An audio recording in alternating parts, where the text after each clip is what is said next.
Assalamualaikum warahmatullahi wabarakatuh. Alhamdulillahi rabbil alamin. Wassalatu wassalamu ala ashrafil anbiya'i wal mursalin wa ala alihi wa sahbihi ajma'in. Kapsul dakwah kita pada hari ini, kita membicarakan tentang tajuk tiket menuju syurga. Tiket menuju syurga.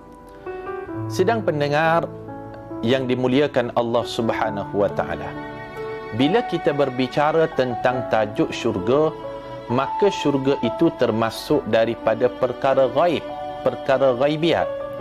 Maka apabila kita menceritakan tentang syurga Allah, maka barang pastilah kita perlu merujuk kepada pencipta syurga, iaitu Allah Subhanahu wa taala yang mengetahui tentang segala perkara ghaib.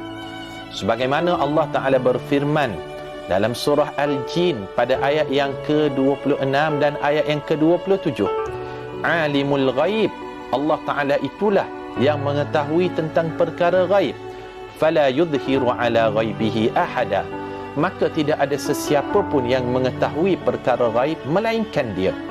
Illa man irtada min rasulin, melainkan yang mengetahui juga tentang perkara ghaib itu yang terdiri dalam kalangan para rasul yang diradai oleh Allah Subhanahu wa taala.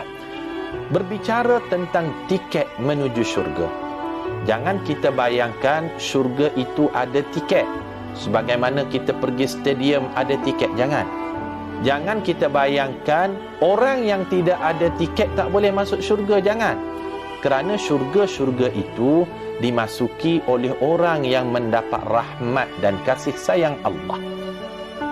Nabi SAW bersabda dalam hadis yang sahih yang diriwayatkan oleh Sayyidina Abu Hurairah radhiyallahu anhu, la yadkhulul janna ahadakum bi'amalihi, manusia itu selama-lamanya tidak akan masuk syurga dengan amalnya. Sahabat jadi terkejut. Apa sebab kami beramal? Apa sebab kami salat kalau kami masuk syurga bukan dengan amal? Wala anta ya Rasulullah, kalau kamu masuk syurga dengan amalmu tak wahai Rasulullah? Lalu dijawab baginda, wala ana, aku sendiri pun tidak akan masuk syurga dengan amalku.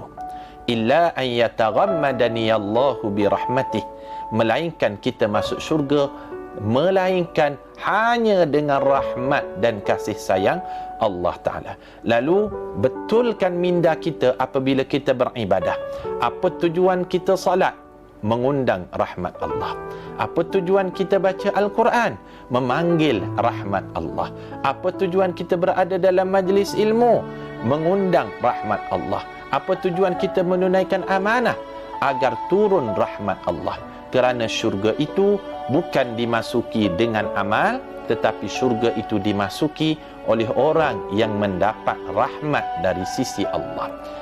Tuan-tuan yang dimuliakan, kalaulah syurga ini dimasuki kerana amal semata-mata, nescaya kita yang berada di Kuala Lumpur, di Selangor, di Malaysia ini takkan mampu menandingi amalan-amalan mereka yang berada di Masjidil Haram.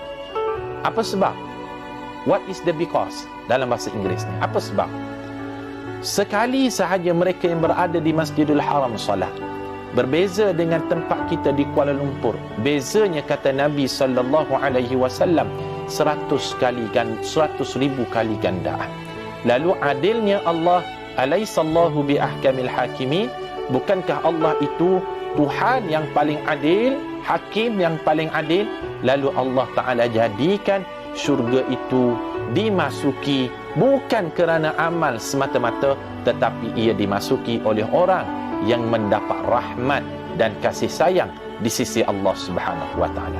Lalu kapsul dakwah kita pada hari ini, kita betulkan minda kita apabila kita beribadat, kita beramal, melakukan perkara-perkara yang soleh. Apa sebab? Apa tujuan?